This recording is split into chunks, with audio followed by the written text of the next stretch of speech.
Got vasectomy after our 4-yo was born. Now wife is pregnant, so I got tested including DNA test.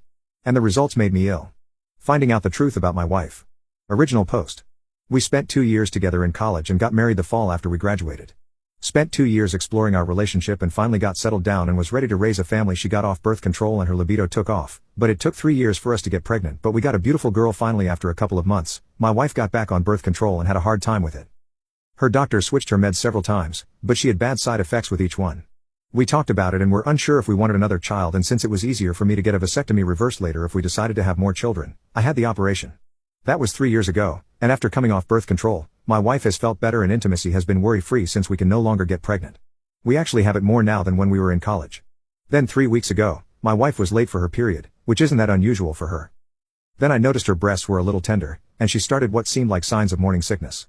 Now I know there have been cases of nature reversing vasectomies, so I went to the doctor and had my sperm count checked and the verdict was I'm still sterile, but I didn't tell my wife. My wife finally went to her doctor and confirmed she was pregnant, and so she had me go to my doctor to get tested. I didn't go right away because I was literally sick from the stress of the situation.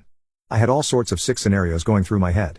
And in the end, I got retested and I took my daughter in and had a DNA test done. I got both test results back today and got violently ill after reading them. Yes, I am sterile and no, my daughter isn't mine. When my wife got home I showed her my test and she denied any wrongdoing and saying that there was a problem with the test, and I showed her the test from last week and she broke down crying. I finally got it out of her who she had slept with and that it only happened once and the condom must have failed. I made her tell me the story 3 times and each time